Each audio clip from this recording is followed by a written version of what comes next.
De voir Cossonu jouer dans cette position, Philippe Clément l'a expliqué. Et la blessure de Ling. Et la blessure de Ling, évidemment. Voilà un trio qu'on pouvait attendre aussi, Dorsch, Kums, Ojija du côté de... Surtout contre une défense à 3. Vormer pour De Ketelaar, un peu court ce ballon, mais ça passe quand même. De Ketelaar, il a le temps et c'est toujours mauvais signe pour ses adversaires. Le centre est bon et Bolat aussi sur cette tête de Rika, première occasion, deuxième corner. Ce qui fait Van Azewuk sur sa mise en place, mais ici on voit qu'il y a un très bon contre en fait de Vormer.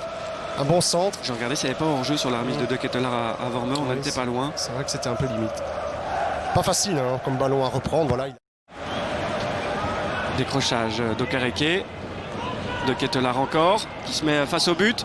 Le centre est bon, c'est un centre au tir même. Deuxième ballon pour qui? Pour Dorsch. Oui, qui était bien positionné, ça n'a l'air de rien, mais sa position était très juste. Ici sur ces actions-ci, on voit les combinaisons courtes dont on parlait à l'instant, cette bonne frappe également de centre-tir. Ouais, et voilà, t'es bien dans le match pour l'instant. Sauvetage de Dorsch, je reviens là-dessus, mais c'est super important sa position parce qu'il a vraiment une position stratégiquement, là c'est la meilleure qu'il puisse avoir. Oui, on soigne ses reconversions, hein, vraiment du côté de Bruges aussi. Là. Et Boukari qui décroche, ça a surpris tout le monde ou alors on choisit vraiment de le laisser aller là dans cette zone tout seul? Mais regardez ce que ça donne. Première petite occasion, grosse occasion pour Yaremchuk et Mignolet. Deuxième ballon pour qui? Pour Mata.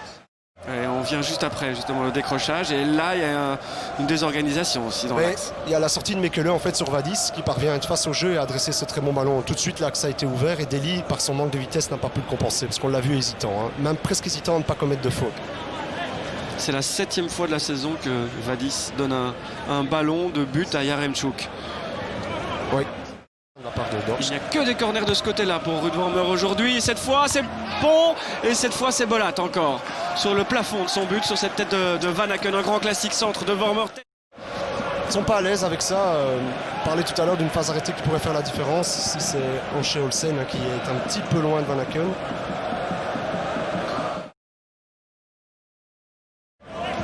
Dorsch. Avec Castro Montes. Le centre est très très bon. Yaremchuk est tout seul. C'est sur la barre du match. Mais les deux plus grosses occasions sont gantoises pour Yaremchuk. Celle-ci est superbement bien amenée, superbement bien reprise par Yaremchuk. Son jeu de tête évidemment dans le rectangle. C'est parfait. Il a vraiment pas de chance. Il est un petit peu oublié quand même là. Oui, il est complètement seul. Mais ce qu'il fait bien, c'est frapper. Enfin, en tout cas, jouer de la tête. Il attend patiemment l'arrivée de Kums. C'est un bon ballon ça pour Mohammadi. Yaremchuk s'est arrêté, mais pas Castro Montes qui ouvre le score. C'est un autobut ou Castro Montes, mais l'essentiel est en haut à gauche de l'écran. 0-1 pour Gand qui profite de son temps fort. Ce qui s'est passé sur l'action de Vormer qui est avortée, ça permet d'avoir cette passe magnifique. Pas de hors-jeu parce que Deli court. Et regardez, je vous disais, Yaremchuk, il n'était pas concerné. Donc, je pense que c'est Rika. C'est un autobut. C'est pas Rika qui marque finalement.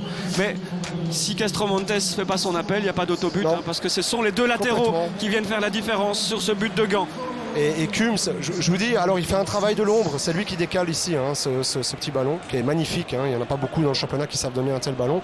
Mais je voudrais quand même signaler, et on y reviendra, sur tout son travail défensif au départ de l'action. Pour freiner Vormer, son retour devant la défense, il réalise un match d'une intelligence, mais avec une subtilité vraiment, Kums aujourd'hui, qui est épatante. Pas dans une bonne passe en début de saison. Il a suffi qu'il retrouve l'entraîneur avec lequel il a été le meilleur dans sa carrière pour retrouver immédiatement la confiance. Attention à la réaction de Bruges immédiatement. L'arrêt, deuxième ballon de Ritz qui vient de monter et qui est contré par Nourio. Et il fait ça comme un but, les Gantois. Chauffe. Gros arrêt là de Bolat. Suspendu au-dessus de l'Iranien. Ce carton et ses fautes, mais il n'a pas commis une seule faute en deuxième mi-temps. Non, c'est vrai. Noah Ling, c'est intéressant cette déviation pour Ritz encore. Et Bolat toujours. Il fait le meilleur match de sa saison pour l'instant, Sinan Bolat. Il y a une hésitation là apparemment, mais il y a effectivement corner. Ici, c'est superbe l'appui et la passe profonde de Ling pour cette infiltration, c'était magnifique de la part de Ritz. Est vraiment monté. Ngade et De Ketelaar, les voilà justement.